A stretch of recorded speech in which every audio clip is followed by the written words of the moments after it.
and welcome back to the Oklahoman's Video Studio. I'm Dave Morris. The next lady we're about to talk with, I told her a few weeks ago, hey, we'll catch up with you via Skype down the road. Ebony Iman Dallas joins us via Skype. She was an artist and designer here at the Oklahoman for, I think, 3 years. She is traveling the world this summer, and she will teach at Millwood and OU this fall. And Ebony, how are you? I'm doing great, doing great. Great to hear your voice again. Great to see you and hear your voice as well. And where are you? Where in the world is Ebony? In the world. I am right now in Pretoria, South Africa, the capital, where Mr. Mandela was president. We've got to see some statues and visit some museums since I've been here, and I look forward to going to Robben Island next week, actually. Before we get into where you have been, a little bit about Pretoria. As I understand it, it's a suburb just north of Johannesburg, right? Yeah, it's only about 30 minutes drive. It's not very far at all. But the population of about 600, 700,000 people, so it's kind of similar in size to Oklahoma City, really. Yeah. It's a nice area. I've gotten to see a bit. Look forward to seeing even more in the next couple of weeks. Ebony is born and raised in Oklahoma City, but Ebony, I'll let you take the story from here. What takes you to Africa? Well, mostly going to visit family. I have my biological father's from northern Somalia, from Hargeisa, Somaliland, and so my main goal was to see my family. My grandmother, she still lives there, and then I have my uncle and my little cousins and a host of extended family as well in the area. So that was my main goal for Somaliland.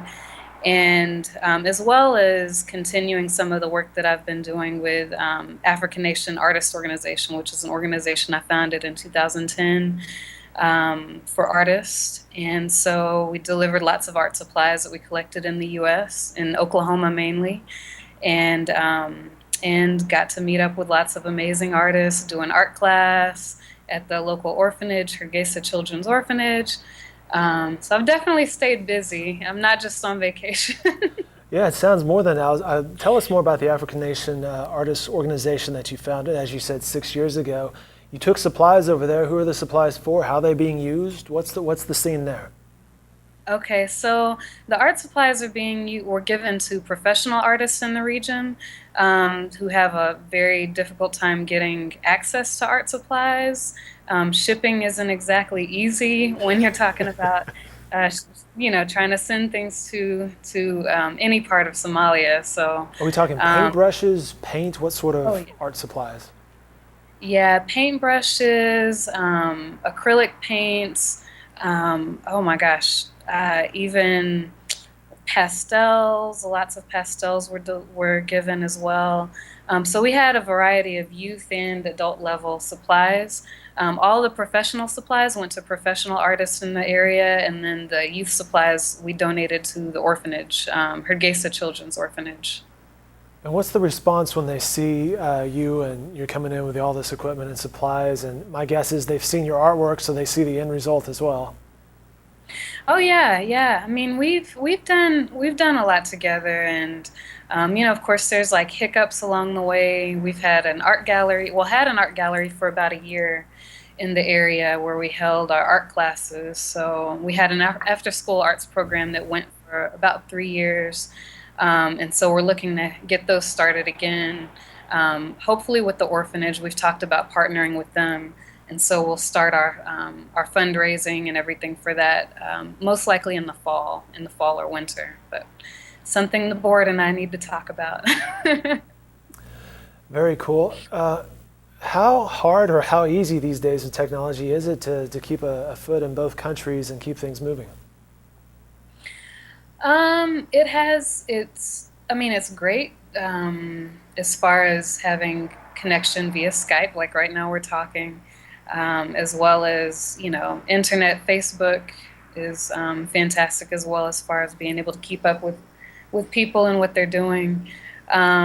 It still presents challenges, just money transfer is a challenge, for example. So for example, we had a project going a couple of years back, and I needed to send money, and all of a sudden Western Union didn't deliver funds to Somalia anymore, and so that presents a big challenge that I think a lot of families in the U.S. and other places who um, um, sort of depend on remittances back and forth have faced that challenge as well. So it's you have challenges, but you find ways around them. I drove to Dallas, Texas to do a money transfer once, which is fine with me.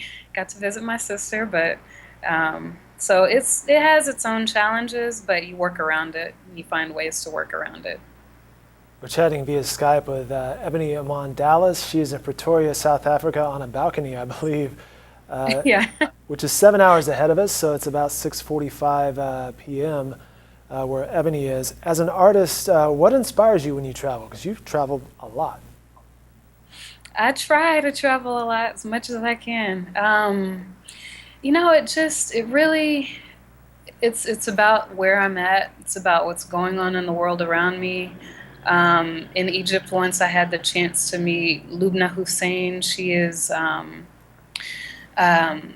from Sudan. She was a journalist there and also worked for the UN. But anyhow, she was arrested for wearing pants, and I had the opportunity to meet her through my aunt who lives in Cairo, Egypt. And so while I was there, I was so inspired by just, meeting her and hearing about her story that I just did a painting of her and then gave it to my aunt. And it was just kind of about cultural contradictions and about some of the, contradictions when it deals with women and how we're viewed and ultimately what happened to her. So I think it has to do with kind of what's going on in the world around me as well as within myself at the time.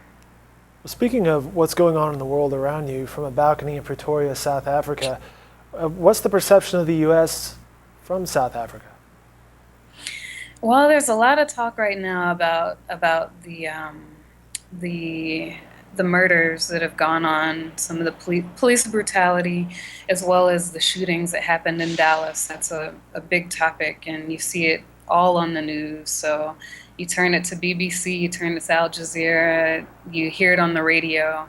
Lots of people are talking about it. I think every place has its challenges. Like one day in the car, I was talking to the taxi driver about there was a robbery that happened not too far from where we're at. It was a bank, more of like it was a bank robbery. But anyway, and so when I brought it up, he immediately brought up the situation in Dallas and the violence that's going on in Texas. And so I was just like, yeah, it's kind of, I guess it's all relative. And so even a taxi driver in South Africa is up on the current headlines of a police-involved shooting down in Dallas, Texas.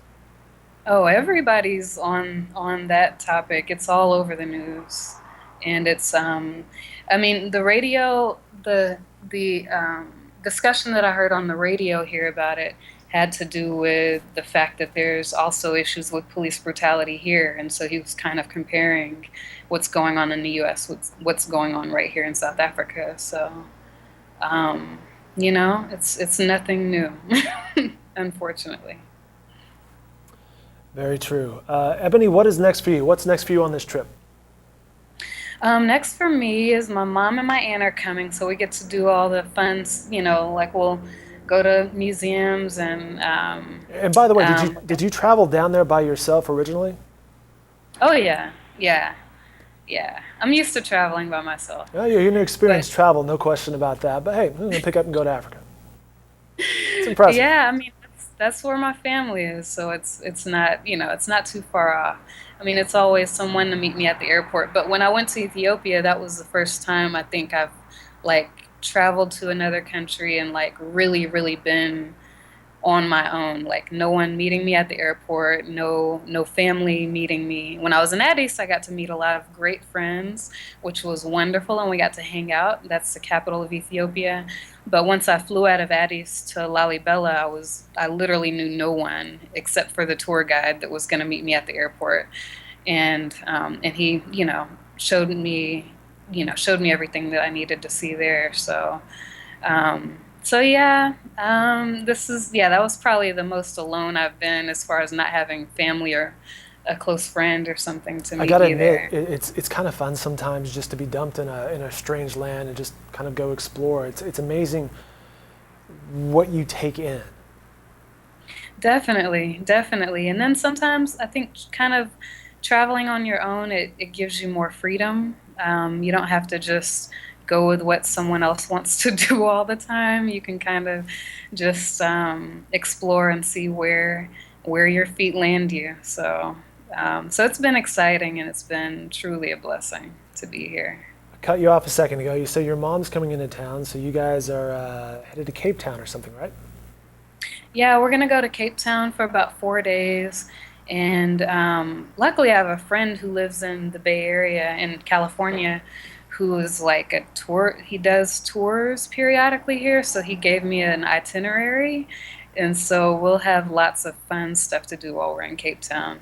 There's Robben Island, which is the has the prison that Mr. Mandela was held. And so we'll visit there and also see around. There's lots of different sights and things to see. And I've heard how beautiful. I keep hearing how beautiful Cape Town is. So really looking forward to seeing Cape Town. And also I have a photographer friend there, so I look forward to meeting up with him as well. I've heard the same thing. I had some friends who went on safari earlier this year, and Cape Town was one of their favorite places. They say it's beautiful there. Which leads me to the hard-hitting question, Ebony.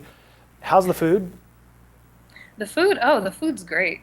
But mostly I've been eating indoors at my aunt's house, and so definitely had a lot Okay, of so how's the ants cooking? Oh, it's fantastic. It's fantastic. So give me an Lots of, example of what's some culinary fare there. well, there's sabayet, which is kind of like chapati. It's like a flatbread that we have quite a bit.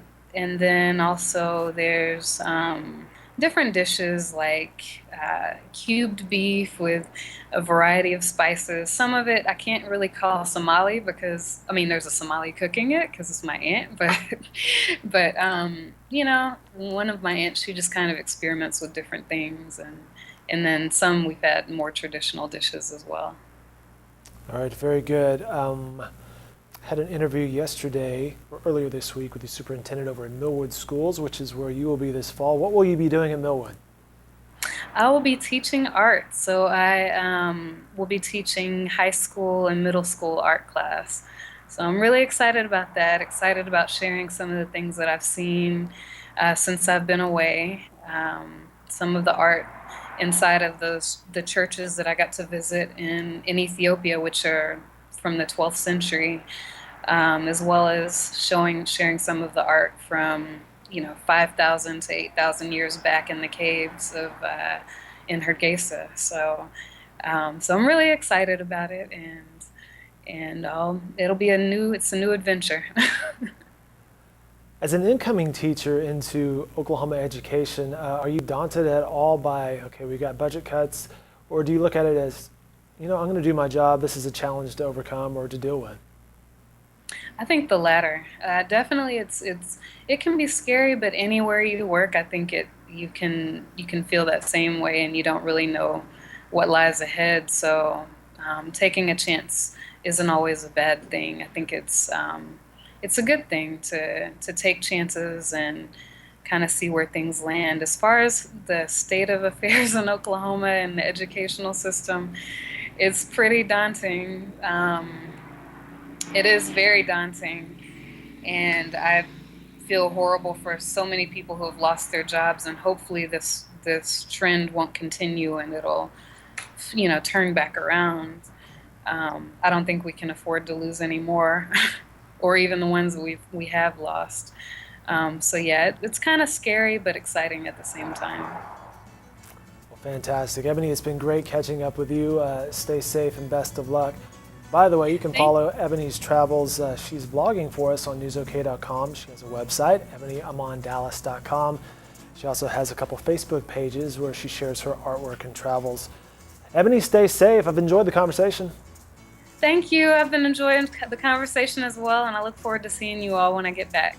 Sounds good. We'll catch up with you soon.